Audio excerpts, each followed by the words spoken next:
Now, many people suggest that Prince Harry now has literally reached breaking point, and this is all thanks to one disaster after another. Of course, not helped by his wife, the former cable TV actress Meghan Markle, who also triggered so many memories on her recent trip to Paris. As ever, let me explain. Morning, chums, nice to see you. Are you all right? I'm not so bad, thank you. Here we are, of course, this is not as, well, it's not as late as you think here in London, but this just goes to show, doesn't it, how quickly the sort of push of winter is coming on. By the way, thank you for your lovely comments regarding sitting outside one of my favourite haunts, the pub. I'm glad you said, Neil, you're at your favourite place. For all those that ask, I don't drink, by the way. No, I don't. I genuinely don't, honestly. My favourite drink, if many of you know, maybe you remember, I just like the red top milk, skim milk.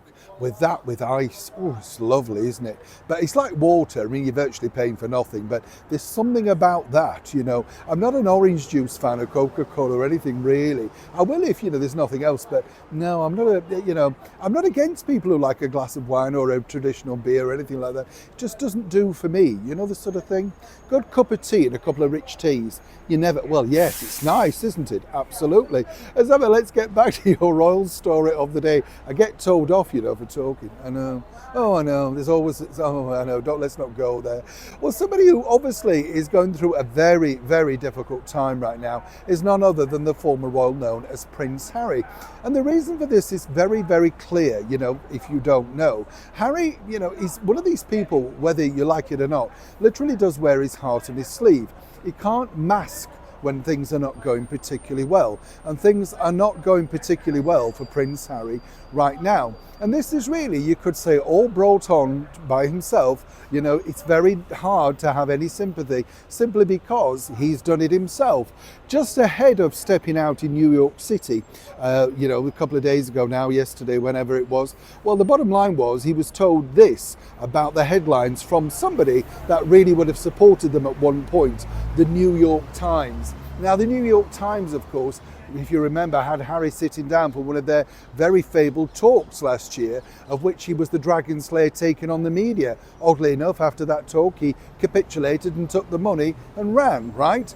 This time around, though, they've laid into him very heavily all about the debacle and shambles and whatever's going on inside his charity Africa Parts. Now, the problem with this is that it's been a very bad year for Harry for charity. Nothing has gone right from Centre Bali to many other areas. And as I told you the other day, Invictus are watching all of this very closely to see exactly where they land next, right? So that's going to be interesting. The other problem and the other reason behind the sulky face and the deadpan when they arrived in New York, particularly just, going for the paparazzi shots and stuff, was that Harry was also told another bombshell about his latest case over here with Associated News Limited. That is the publisher of the Daily Mail Online and the Mail on Sunday, of which Harry is still going under litigation and pushing ahead for a court case next year.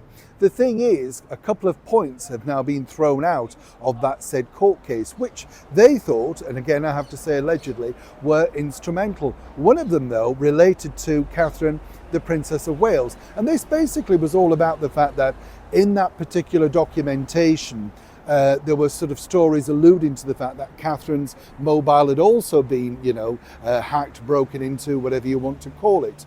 Now, here's where this gets interesting, you see, because Catherine, in many respects, could have upheld that if she'd have wanted, right? And that's an interesting factor. The thing is, Catherine, like William, has written it off, moved on, got a better life, decided that life's too short to take on these battles.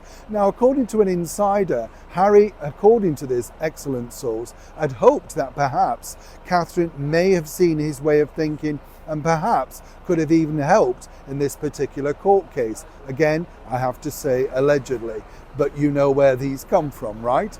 And where this is interesting is, obviously, Harry is still living very much in the past in the case of this. He'd been advised by his older brother, Prince William, to move on, forget it, let's just live our lives the way we are. Sadly for Harry, though, he simply can't. And time again, he just looks to the past to try and create something for him to do in the future. As I've often said, lawyers will never say no to you simply because it becomes very lucrative. But moving forward, where will that leave Harry? Will this case be a win? And now the fact that Catherine has virtually said via her team, not interested, Harry's suddenly now very much left alone, fighting yet another, some people might say, fruitless cause. Neil Sean in the very heart of London.